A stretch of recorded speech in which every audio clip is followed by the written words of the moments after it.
Surabaya Mengaji. Yuk, dukung dakwah Surabaya Mengaji. Salurkan harta terbaik Anda untuk operasional dakwah.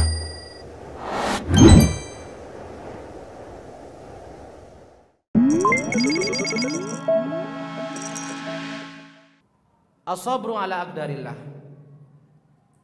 yaitu bersabar menghadapi takdir-takdir dan ketentuan-ketentuan Allah, kepastian-kepastian dari Allah Subhanahu wa ta'ala. Allah Ta'ala berfirman, fasbir li hukmi rabbika, bersabarlah engkau menghadapi atau terhadap hukum dan ketentuan dari Rabbmu. Dan di antara bentuk hukum dalam ayat ini adalah hukum ada dua ya. Ada hukum syar'i, ada hukum qadari. Ketetapan syar'i yaitu ketetapan-ketetapan dalam syariat, dan ini pasti dicintai oleh Allah meskipun pasti belum tentu terjadi. Jadi hukum ada dua, ada hukum syar'i dan hukum qadari. Hukum syar'i itu adalah hukum atau ketetapan Allah Ta'ala yang pasti dicintai oleh Allah tapi tidak pasti terjadi. Seperti sholat, seperti semua ketaatan, berbakti kepada orang tua, puasa, sholat dan lain sebagainya, itu adalah ketetapan Allah yang jenisnya syar'i.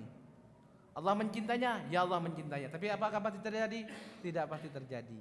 Karena banyak orang yang enggak sholat, karena banyak orang yang enggak iman, banyak orang yang enggak Islam.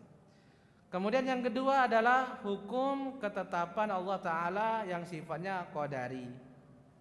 Dan ini pasti terjadi dan tidak mesti dicintai oleh Allah SWT. Seperti kejadian-kejadian di alam semesta ini, ciptaan-ciptaan semua yang ada di alam semesta ini masuk dalam hukum Allah al-qadari, ketetapan Allah yang al-qadari. Ya, pasti terjadi apa saja.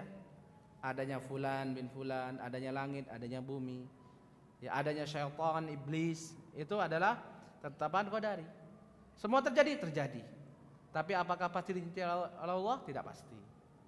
Tidak pasti. Allah Ta'ala tidak mencintai tidak mencintai iblis. Allah tidak mencintai kemaksiatan. Allah tidak mencintai kekufuran. Tapi apakah terjadi? Terjadi. Dan kejadiannya itu masuk dalam kategori hukum ketetapan Allah Ta'ala al-qadari namanya.